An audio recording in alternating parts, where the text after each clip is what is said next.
Shalom, selamat siang teman-teman semuanya. Sebelum kita memulai persekutuan doa kita pada hari ini, marilah kita bersatu di dalam doa. Bapa yang baik dalam tata kerajaan surga, terima kasih Tuhan karena Tuhan sudah melindungi kami dari pagi hari ini hingga siang hari ini ya Tuhan. Tuhan, sekarang kami akan melakukan persekutuan doa pada hari ini.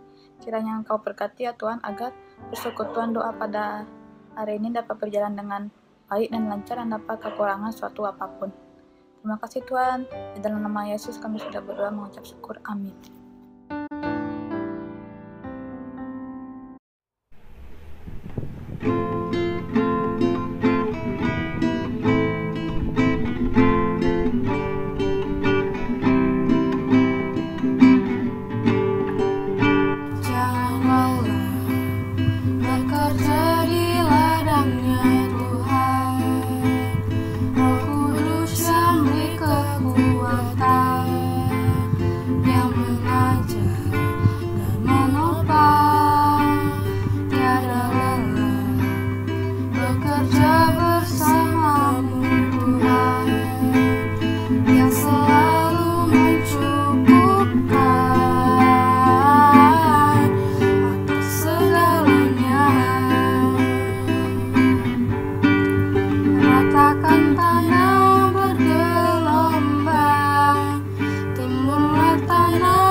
Shalom teman-teman semua.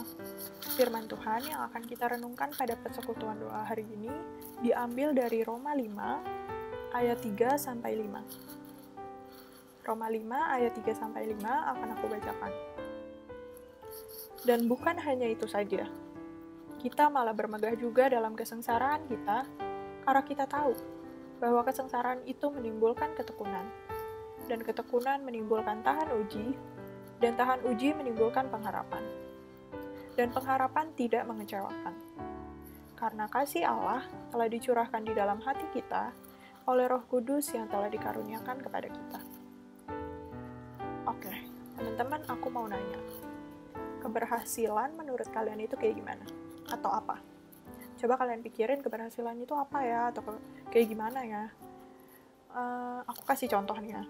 Kalau aku sendiri, untuk sekarang, keberhasilan itu masuk ke PTN dan ke prodi yang aku inginkan.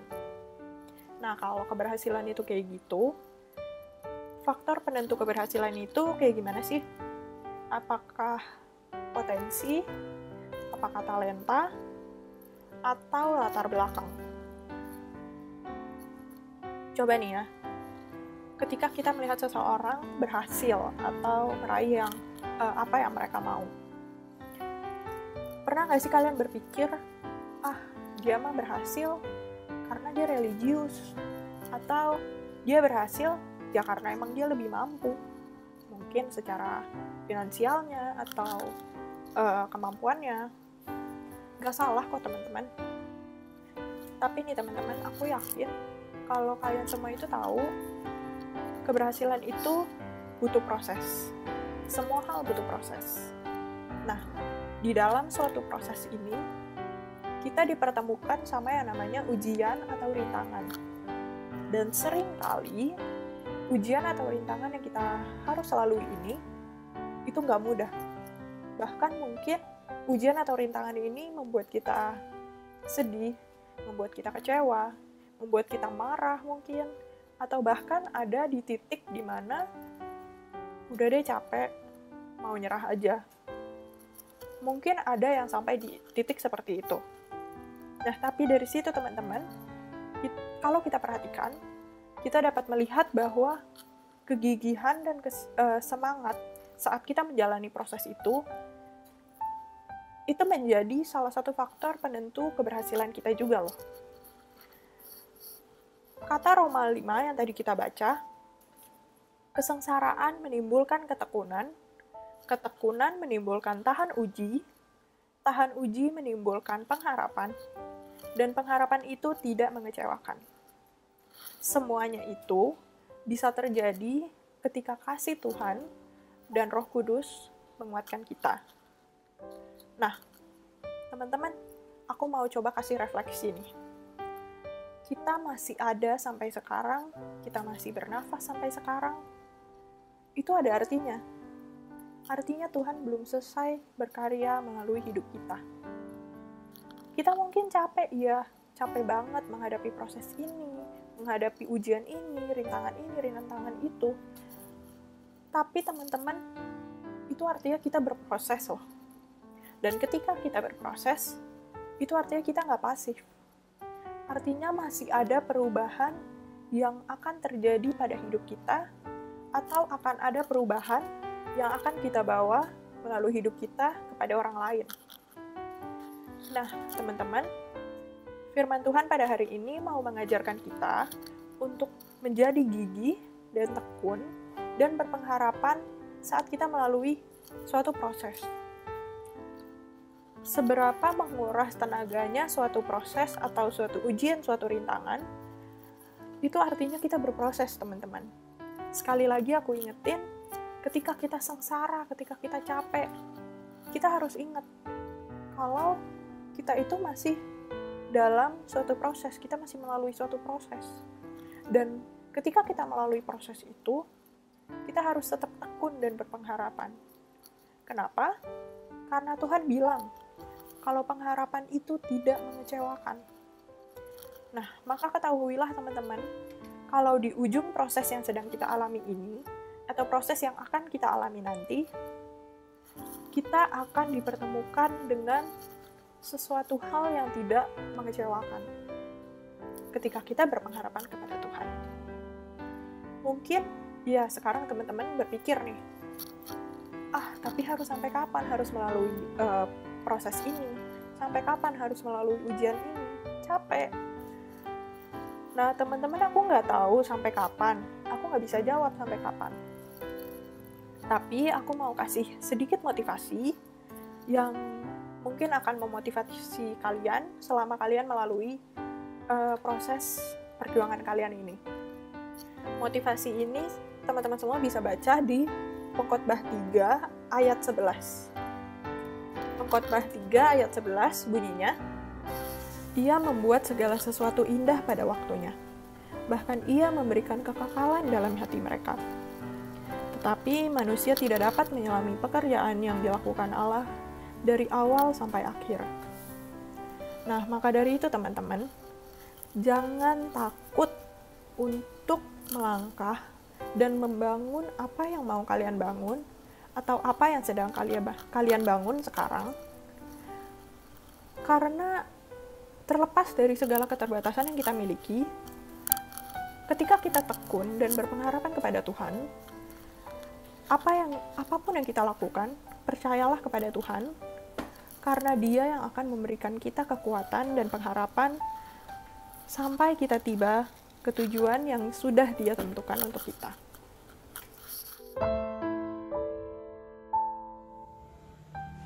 Shalom semuanya, aku hari ini bakal ngebawain salah satu kesaksian dari renungan kita Roma 5 ayat 3-5. Dulu aku pernah ngalamin salah satu kegagalan dalam kehidupan aku. Kegagalan ini gara-gara aku kalah lomba. Sebenarnya mungkin menurut kalian kayak biasa aja sih kalah lomba atau gimana, tapi menurut aku ini pelajaran yang luar biasa buat diri aku. Dulu aku ikutin salah satu lomba, yaitu lomba debat. Dan aku orangnya excited banget, berambisi banget buat menangin lomba tersebut gitu loh. Yang namanya pengen menang lomba, pasti kita juga nyiapin materi dan lain-lain gitu. Aku latihan 1 bulan penuh intensif dari Senin sampai Minggu. Aku nyisihin waktu, bener-bener berusaha keras buat gimana sih caranya buat menang gitu. Sampai hari H aku lomba. Dan di situ ada hal yang menarik menurut aku, karena di situ aku baru berdoa kepada Tuhan. Aku ingat banget aku baru berdoa kepada Tuhan dan baru berserah detik itu juga saat aku udah mau lomba. Dan orang tua aku juga nggak tahu kalau sebenarnya aku lomba hari itu. Aku pengen ngasih surprise tapi cara aku salah. Dan aku baru ingat juga pas hari itu, oh ya, aku nggak pernah berdoa dan aku nggak pernah berserah dan aku nggak pernah seminta pertolongan ini gitu loh kepada Tuhan selama aku latihan. Dan aku cuma kayak latihan doang, pulang ke rumah ya udah tidur, nggak ada berdoanya. Dan di situ menurut aku itu kesalahan yang luar biasa fatal sih. Dan selanjutnya aku lewatin 1 babak, ternyata keluar pengumuman 1 babak, aku kalah. Di situ aku nangis, yang nama juga kalah lomba pasti nangis lah. Tapi aku shock juga di situ, karena aku udah ngorbanin semuanya, mulai dari waktu aku, waktu belajar aku di sekolah juga aku korbanin, terus mental aku juga terutama pasti dikorbanin, karena di situ kita posisinya ngomong gitu. Dan di situ aku cuma bisa bilang kayak nggak ada hasilnya, nggak worth it. 1 bulan penuh ngorbanin apa segala macam, tapi ternyata aku kalah. Dan itu benar-benar bikin aku sakit hati gitu. Sampai aku nanya malamnya kepada Tuhan, Tuhan kenapa Tania nggak menang? Tuhan kenapa nggak menangin Tania? Padahal kan harusnya Tania menang. Tania kan udah usaha 1 bulan ini. Kenapa Tuhan nggak ngasih kemenangan buat aku? Di situ aku bingung. Aku ngerasa kayak bingung gitu loh keadaan kayak gini. Dan udah benar-benar udah shock banget. Udah posnya aku udah jatuh banget gitu. Dan pada akhirnya malam itu juga aku ngerenungin satu hal. Apa sih yang jadi titik salahnya diri aku? Ternyata pas aku evaluasi ulang, aku lupa berdoa. Aku lupa berdoa kepada Tuhan. Aku gak berserah kepada Tuhan. Apapun itu yang udah aku kerjakan, aku gak berserah kepada Tuhan. Yang kedua adalah sikap aku dulu masih buruk banget. Aku belum dewasa. Sikap aku tuh masih kayak anak-anak dan masih buruk lah terhadap orang tua aku juga terutama. Dan aku juga orangnya main bertindak, masih kayak kecil, main bertindak aja tanpa dipikir. Disitulah kesalahan aku. Dan aku pengen evaluasi itu, dan aku pengen berubah. Tapi aku ngerasa kayak buat ikut lagi ke tahun depan itu nggak bakal ada apa-apanya, nggak bakal ngubah apa-apa, karena aku juga nggak pinter juga. Aku juga udah ketahuan kalah, ngapain lagi ikutan gitu. Tapi ada satu orang yang bilang kayak gini ke aku, Tania, ikut ya lomba debat lagi tahun depan, jangan putus asa, tetap semangat. Padahal teman-teman aku, orang tua aku yang lain-lain pada ngejatuhin aku semua, pada bilang ngapain sih lo ikut lomba debat, udah tau lo kalah, posisinya aku udah kalah di situ. Dan mereka ngomong kayak gitu, dan itu yang membuat aku tambah jatuh dan bener-bener pengen nangis rasanya.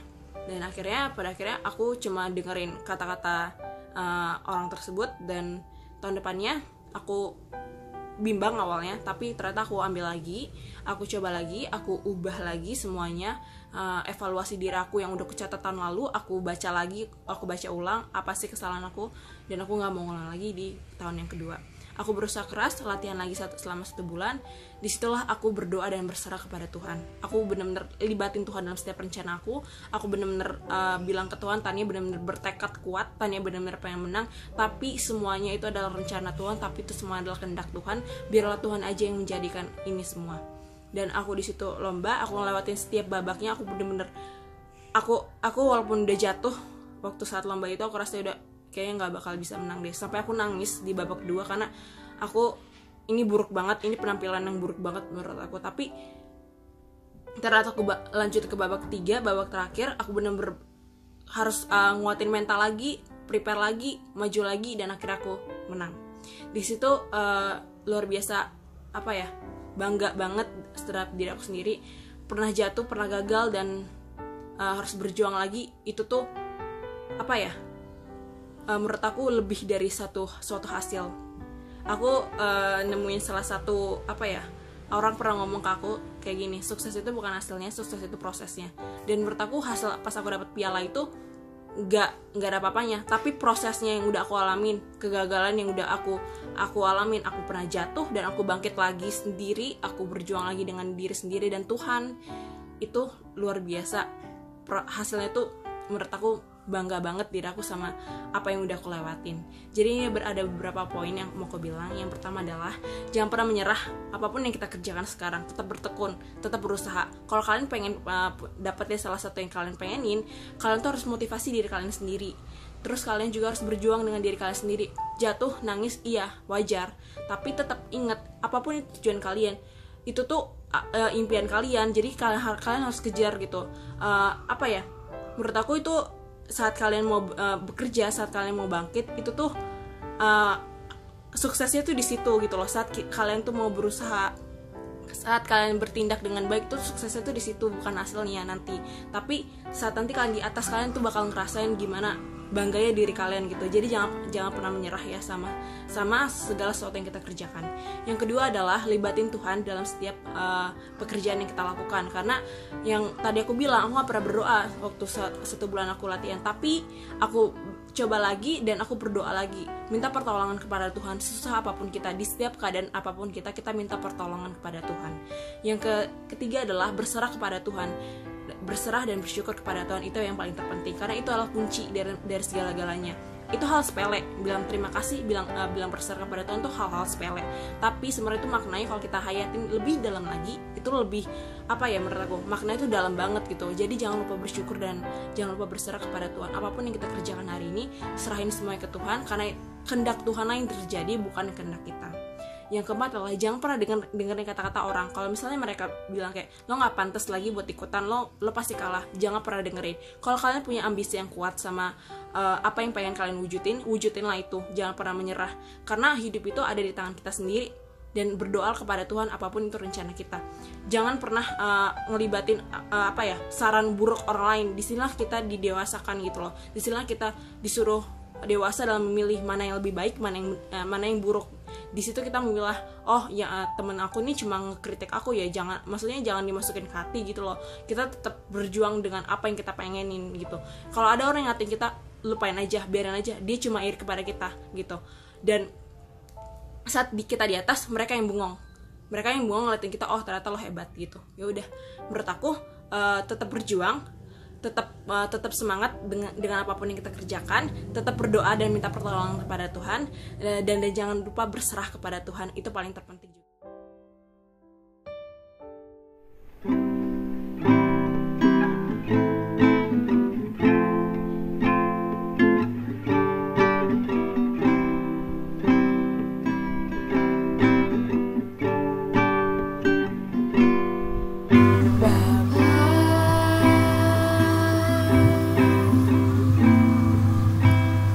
Engkau sungguh baik.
Sebelum mengakhiri kegiatan doa persekutuan doa kita pada hari ini, marilah kita bersatu di dalam doa. Bapa yang baik dalam tata kerajaan surga, terima kasih Tuhan karena Tuhan sudah memberkati kami dari awal hingga akhir persekutuan doa kami pada hari ini. Kiranya firman yang kami dengar pada hari ini dapat kami terapkan dalam kehidupan kami masing-masing. Dan berkatilah kami semua ya Tuhan, dimanapun kami berada, serta dan kami semua ya Tuhan. Haleluya, terima kasih Tuhan. Di dalam nama Yesus kami sudah berdoa dan mengucap syukur. Amin.